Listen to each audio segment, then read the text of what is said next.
Magandang araw mga kaibigan.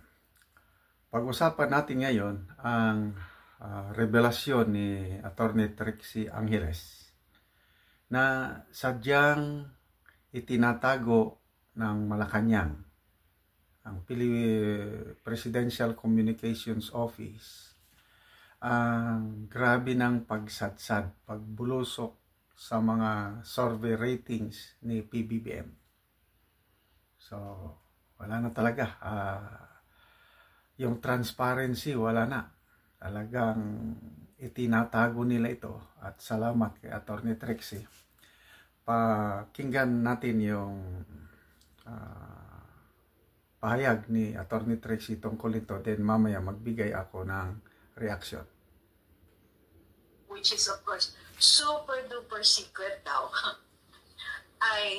In the first quarter, he was already, in December, he was already supposedly below 50%. Hindi ito social weather station findings, ha? This was somebody else. Yung hindi naglabas ng findings din. Naglabas sila about other issues, pero hindi nila nilabas ang tungkol dun sa presidente. Ngayon, according to them, ang rating daw ng president was already below 40.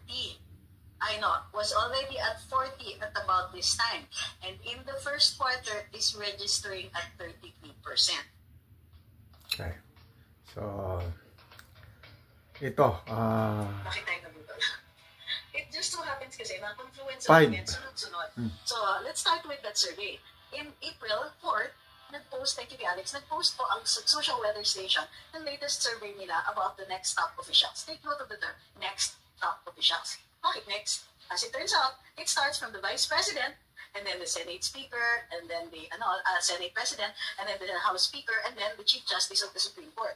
So, missing in action doon sa findings ng Social Weather Station ay yung tungkol sa, thank you kay Michelle, tungkol doon sa ating Pangulo. And it's unusual, nobody really picked it up. Pero April 4 pa ito lumabas. It's now May 4, di ba? Or yes, a whole month had gone by na hindi natin napapansin because suspiciously a lot of mainstream media where we normally would have gotten this balita did not post it. So what's going on? Apparently, and we have sources within the OPS or the PCO who told us na actually the president's ratings are very, very low. Now, yung last na surveys from Pulse Asia, Publicus, and all that were taken also around the time were supposedly taken for the period of the first quarter. Ito, posted in April 4, says that it was taken from the period in December, first week of December. First week of December, but there's no showing of how the president was doing during that time. Bakit? Why exclude the president from this list? There's no indication. It just says that the survey is of the next top officials, meaning they excluded now the president. But that's unusual. When has the president ever been exempted from this? The surveys also are what would indicate how the administration is doing base dun sa popularidad ng mga opisyalis nito. Eh sino bang pangunahing opisyalis dito kundi ang ating Pangulo? Ngayon, ang balita sa loob ng PCO, which is of course super duper secret daw, in the first quarter, he was already, in December, he was already supposedly below 50%. Hindi ito Social Weather Station findings, ha? This was somebody else. Yung hindi naglabas ng findings din. Naglabas sila about other issues, pero hindi nila nilabas ang tungkol dun sa presidente. Ngayon, according to them, ang rating daw ng president was already below 40. Was already at 40 at about this time. And in the first quarter is registering at 33%. Okay? Wala kayong makikita nito online because I got my information directly from friends who are still inside Malacanang and others. And there are still some already who are inside the PCO. So, ang baba na ng rating ng ating Pangulo, super baba yan, 40 and 30%. Samantalang ang ating Vice Presidente ay tumataginting sa 61%. Ang susunod is the Senate President na... Okay. So, grabe no, pinablis rating ng mga top government officials. Ang presidente wala. Vice President lang, Senate President, Speaker of the House, Chief Justice. Sinadya na hindi na ipakita ang rating ng Pangulo. Bakit? Ay, sumadsad na. 33% na lang. Grabe. Nagsimula ito mataas nung una. Tandaan ko, nasa 80%. Excellent. Ito, 33%. Wala na. So, makikita mo, hindi talaga maasahan itong PCO. Hindi katotohanan ang iparating sa taong bayan, kundi ang ina-after lang nila yung ma-project nila na okay pang Pangulo, he's doing good. Yun. Ang loyalty nila, itong PCO, hindi yung taong bayan. They are not serving the people. They are serving just the president.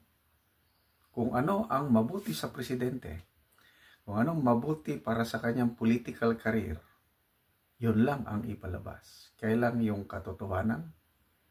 Wala. Kaya ako, basta press release ng PCO, hindi ko na masyadong pinapansin. Lalo na sa mga kung magbiyahe ang presidente. Nako, mabilis pa yan sa alas 4 mag-press release. The president got $4 billion pledged from this, from that. Grabe. Ang daming pledges. Kailang, ang tanong, magkano ang actual na nai-invest sa bansa? Anyway, balik tayo sa rating. Bakit sumasadsad ang rating ng Pangulo?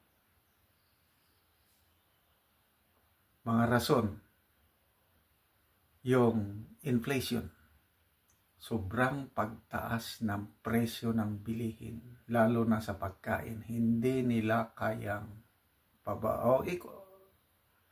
i-stop, pataas ng pataas ang presyo ng bilihin na pagkain. Wala na, nag-aalboruto na ang taong bayan. Saba, itong pangyayari sa West Philippine Sea, yung posibilidad na mapasok tayo sa isang gera versus sa isang superpower na China dahil sa foreign policy niya. Lalo na yung June 17 na insidente sa Ayungin Shoal kung saan ang Navy sailor natin naputulan na ng kamay. Tapos paiba-iba pa ang kanilang pronouncements. Sabi ng executive secretary, aksidente lang daw. Misunderstanding, ganon din itong si Commodore Tariela. Mamaya, reklamo na ang taong bayan. Pati ang mga Western analyst. Sabi na, no, it's not an accident. It's a deliberate use of force. Yun, natauhan sila. Mismo, presidente umamin na hindi aksidente. It's a deliberate use of force. So, anong nangyayari sa, ito bang resulta ng weak leadership?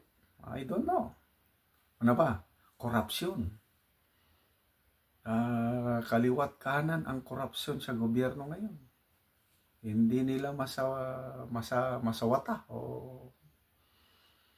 ano ba yung perceive. Ito, resulta ng survey to I think Publicus Asia. Yung perceive na pakikialam ng First Lady sa mga desisyon ng gobyerno. Isang rin yan.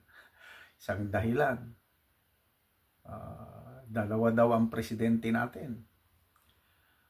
Ano pa yung findings ng Publicus Asia? Weak leadership. Nabanggit yan. Tinanong mga respondents, anong dahilan? Bakit mababa ang rating nila sa presidente? Weak leader Isa pa, yung alleged involvement niya sa illegal drugs. Yung PDEA leaks investigation. These are all reasons kung bakit bumababa ang rating ng Pangulo na pilit na itinatago ng palasyo. Kaya lang, age of social media ngayon. Salamat. Nandyan si Attorney Trixie Angeles, nandyan ang SMNI, ka Eric, Doc Badoy, Maharlika, wala. Mas mauna pang makakuha ng balita si Maharlika sa kanyang mga puting ahas. Kaya nalalaman natin ang katotohanan. Kaya I don't know saan patutungo itong administrasyong ito.